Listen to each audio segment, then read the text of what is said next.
History is littered with the names of the wealthy, but to be a Vanderbilt was something else entirely. There was a time in American history when this single family didn't just own wealth. They owned the infrastructure of a nation. They built the tracks that connected a continent. They erected palaces that made the royalty of Europe look like paupers. At their peak, the Vanderbilt family was richer than the United States Treasury itself. But today, not a single Vanderbilt is counted among the world's richest people. In less than 100 years, a billion-dollar empire, the greatest fortune of the Gilded Age, completely evaporated. This isn't just a story of money, it's a story of ego, reckless extravagance, and the terrifying speed at which an empire can crumble when the foundation is built on pride rather than purpose. Our story begins in 1794, in a humble farmhouse on Staten Island. Cornelius Vanderbilt, the man the world would eventually fear as the Commodore, was born into a world of manual labor. Cornelius wasn't a man of books. He dropped out of school at age 11. He possessed only two things: a relentless work ethic and a predatory instinct that knew no mercy. At age 16, Cornelius made a deal. He asked for $100, a massive sum in 1810, to buy a small sailing vessel. His mother agreed on one condition. He had to plow and sow an 8-acre field of rocky, stubborn land. He did it. He started a ferry service. While other captains rested, Cornelius worked. While others charged high rates, Cornelius undercut them. He was a brawler. He wasn't looking for friends, he was looking for a monopoly. By the time he was 30, he saw the future shifting, from wind to steam. He sold everything and bet it all on the steamship. Cornelius Vanderbilt's business strategy was simple and brutal: the squeeze. He would enter a route, drop his prices so low that he lost money on every trip, and he would wait. His competitors would eventually go bankrupt. Once they were gone, Vanderbilt would buy their assets for pennies on the dollar, and then skyrocket his prices. By the 1840s, he dominated the waters. But at age 70, when most men looked toward the grave, the Commodore looked at the land. He realized that the future of America wasn't on the waves. It was on the iron path. He sold every ship he owned. He pivoted entirely to railroads. He seized control. He trapped his rivals. When Cornelius Vanderbilt died in 1877, he left behind $100 million. To put that in perspective, that was one out of every $20 in circulation in the US at the time. Relative economic power, closer to $200 billion today. The Commodore was a titan, but he was a terrible father. He viewed his sons as weaklings. On his deathbed, he had one final command for his eldest son, William Henry: keep the money together. To ensure the empire survived, Cornelius broke tradition. He gave 95% of it to William Henry. He left his daughters table scraps. Though even those scraps were millions, he wanted a single, powerful king. And for a while, it worked. William Henry Vanderbilt doubled the fortune to $200 million. He became the richest man on earth. But William Henry was a miserable man. He famously said, "I am the richest man in the world, but I am the most unhappy." The pressure broke his spirit. When he died in 1885, the concentration of wealth died with him. He split his fortune among his 8 children. The dilution had begun. Enter the third generation. This is where the story shifts. It shifts from wealth creation to wealth consumption. The grandchildren of the Commodore didn't want to run railroads. They wanted to rule society. The leader of this new era was Alva Vanderbilt. Alva was an outsider, a Southern belle who married into the family for money. At that time, New York society was a closed circle ruled by the Astor family. To the Astors, the Vanderbilts were new money, dirty, unrefined people who smelled of coal smoke and steam. Alva decided she wouldn't just join New York society, she would destroy the old guard and rebuild it in her image. To do this, she used the only weapon she had, the Vanderbilt checkbook. In 1882, she commissioned the Petit Chateau on Fifth Avenue. It was a French Renaissance palace carved from gray limestone. It cost $3 million to build, roughly $90 million today. It wasn't a home, it was a monument to ego. But even that wasn't enough.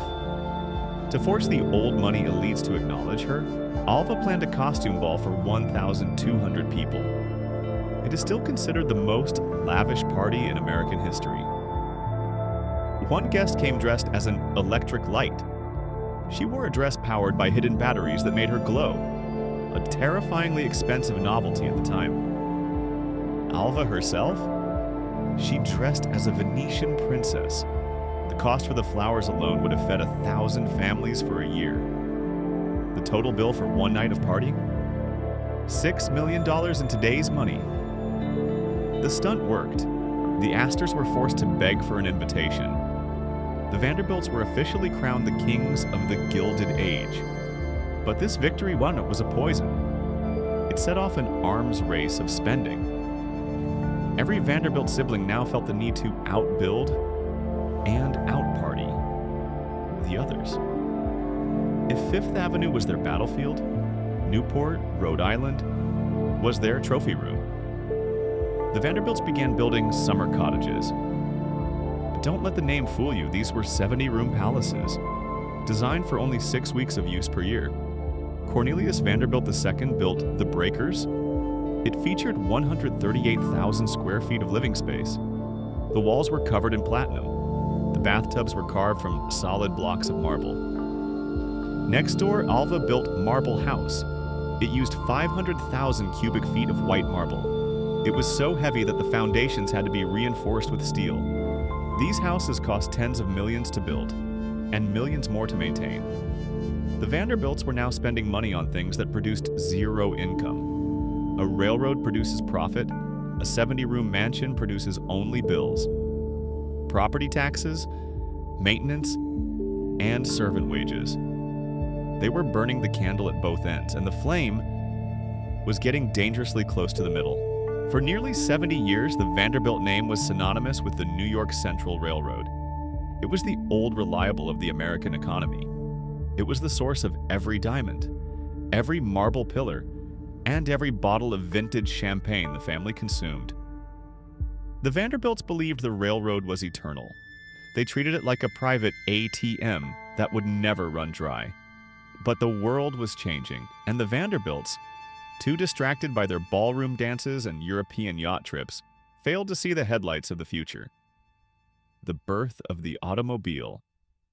In the early 20th century, Henry Ford's assembly lines began churning out cars that the middle class could actually afford. Suddenly, the short-haul passenger lines were no longer necessary. People wanted the freedom of the open road, not the rigid schedule of a train. The rise of the trucking industry. It wasn't just like passengers. Cargo, the real bread and butter of the railroad, began shifting to trucks. The Great Depression. When the stock market crashed in 1929, the Vanderbilt fortune took a massive hit. But it wasn't the crash that killed them. It was their inability to adapt. While other families diversified into oil and banking, the Vanderbilts remained tied to the sinking ship of the railroad. By the 1950s, the New York Central was bleeding money. In 1968, they filed for bankruptcy. At the time, it was the largest corporate failure in United States history. The golden goose was dead. This is perhaps the most haunting part of the Vanderbilt story. In 1877, the Commodore was the richest man in the world. In 1885, his son William was the richest man in the world. Fast forward to 1973.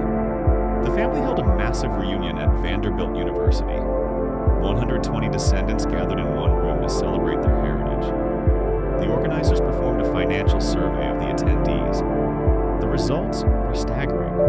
Out of those 120 direct descendants, not one single person was a millionaire. In less than 100 years, a fortune worth over $200 billion today had been divided, taxed, and spent into oblivion.